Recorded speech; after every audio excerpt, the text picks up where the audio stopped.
Hi guys! Today I was thinking about memorable death scenes. I made a list. So these are death scenes that were either inventive or they were kind of traumatic, they were impressive in some way, or they've just burned themselves into my brain and I can recall them at will. So I thought I would talk about 10 of them from horror movies, and then after that I'm going to record another version of non-horror movies. So if you like this, keep your eye out for that one. It goes without saying that I do lots of spoilers on this channel, and this will be very, very spoiler heavy because it's all about people who die. So if you don't want to know things, click away now. This is by no means an exhaustive list. In fact, there are movies that I would include multiple deaths from that movie, but I limited myself to only one per movie.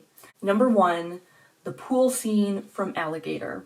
So Ramon the alligator is waiting in a pool. It's nighttime. There are children who are having a birthday party, and 3 of the kids walk out into the backyard. 2 of the kids have one of them blindfolded. They are making him walk the plank because they're playing pirates. So he's blindfolded, he's on the diving board, and they are going to push him in. As he is nearing the edge of the diving board, he can see underneath the blindfold, barely. And he sees the alligator waiting for him in the pool. And when he tries to scream and, say, hey, I know this is dangerous, the kids push him in. So he is a goner. And that death scene really has made me look in a pool before jumping in. I was so horrified by that as a child, and it still sticks with me today. Number 2, from Jaws, the guy in the rowboat in the channel. He is talking to Mike Brody and his friend, and he gets knocked out of the rowboat, and the shark eats him. His leg drifts to the bottom of the channel, and I remember recounting that entire scene with great glee to my poor grandmother, who just kind of sat there and was like, oh, very nice thing that you watched. And I loved the leg falling. I loved the fact that he was in shallower water. I grew up around beaches and channels. I live on the lake, so it was something that feasibly could happen in my child brain when we went to the channel. There could be Jaws there.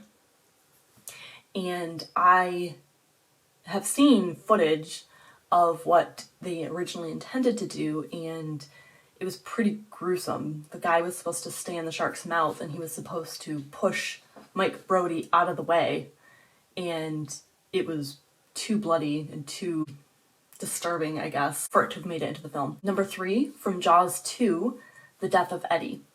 Now, he and Tina have let everyone else sail ahead of them, and they're just alone on the open ocean, and they have put their boat up so it won't drift, it will just stay in place, basically. And all of a sudden, the shark comes, and he plows into the boat, knocks Eddie overboard, and drags the boat away. So Tina is still in there, and she realizes that it's a shark who did this, and she is freaking out. She's telling Eddie he needs to swim, and he needs to swim faster than he's swimming. The shark ends up grabbing him, yanking him under, and then it propels him into the side of the boat, and he hits with this just sickening thud. And that scene has always stuck with me because here's Tina, unable to really help or do anything. I mean, she probably could have tried to pull him into the boat, but she's left alone in the middle of the ocean. She knows there's the shark out there, and she knows that the shark has already knocked Eddie into the water. I mean, the just utter loneliness and panic that you would feel in that situation. The thought of it always freaked me out a little bit, being alone in the ocean, waiting for your possible shark death. Number 4, another Jaws death from Jaws the Revenge, the banana boat. I mean, come on, that is an iconic death scene. It is bloody, it's shocking, it's just, it's everything I wanted when I first saw it. You know, the people are just on this little banana boat, and there are children on there and adults, and all of a sudden a shark lunges out of the ocean, grabs a woman, and it's gory, and she's wearing a life jacket, so when he kind of drags her down, she lingers on the surface and kind of gracefully floats down because of the life jacket, putting up some kind of resistance. And then the like tattered, bloody banana boat pieces. It's a great death scene, and it's one that I think about a lot. If someone says Jaws death scene, that's probably actually the one that always jumps to mind first, is the banana boat. Number 5, the Omen. And like I said, there are many that I could choose from the Omen, but I went with Keith Jennings' death, and he was portrayed by David Warner. His death was so well done, and it's such an elaborate death scene. He's a photographer, and he's helping Robert Thorne, and Robert decides that he can't handle the thought of killing Damien. So he throws the knives that he was given, throws them away. He's like, I can't do this. I'm not going to do this. And Keith Jennings is like, well, fine, I will do it. And he goes to gather up the knives. And while he's doing that, this perfect Rube Goldberg of murder happens. And just one little thing sets off another thing, which sets off another thing. And eventually this huge pane of glass just flies through the air and severs Keith Jennings' head from his body.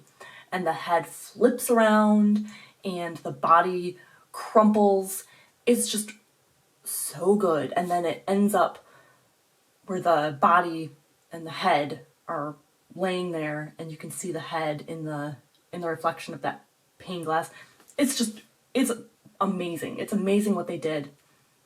And then as a little side note that always makes me a little uncomfortable, after this movie, the special effects guy, he and his girlfriend were driving and got into a horrible car accident, and she was beheaded.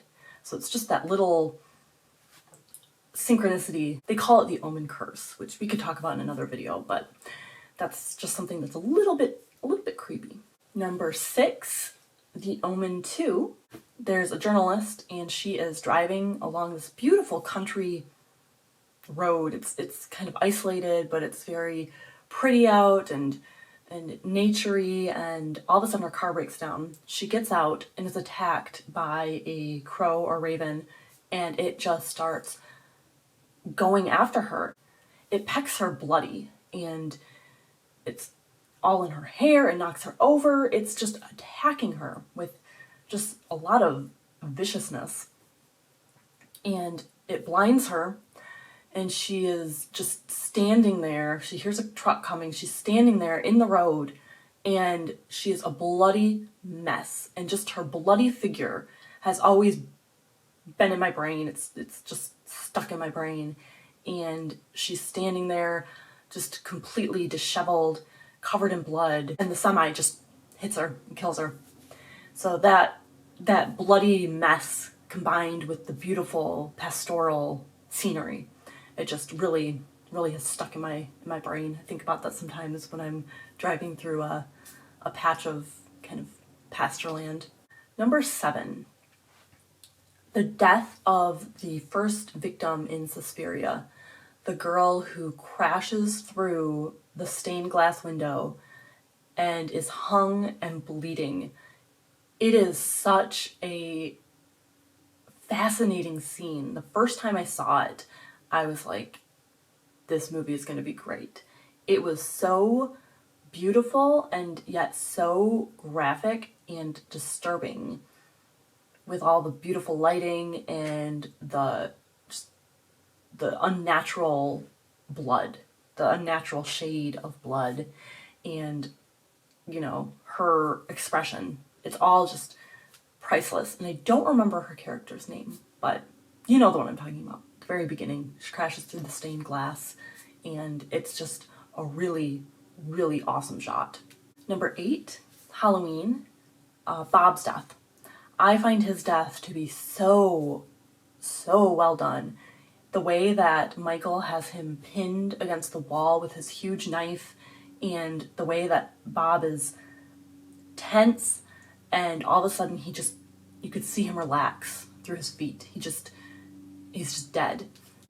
There's a door right there that's letting in the moonlight, and it's just, you know, a whole bunch of glass, so it lets in this beautiful moonlight, and the kitchen is bathed in the soft glow of the moon and the lighting, the cool blues, and it's just a very beautiful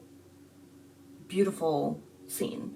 And it's probably my favorite death from the Halloween franchise, probably.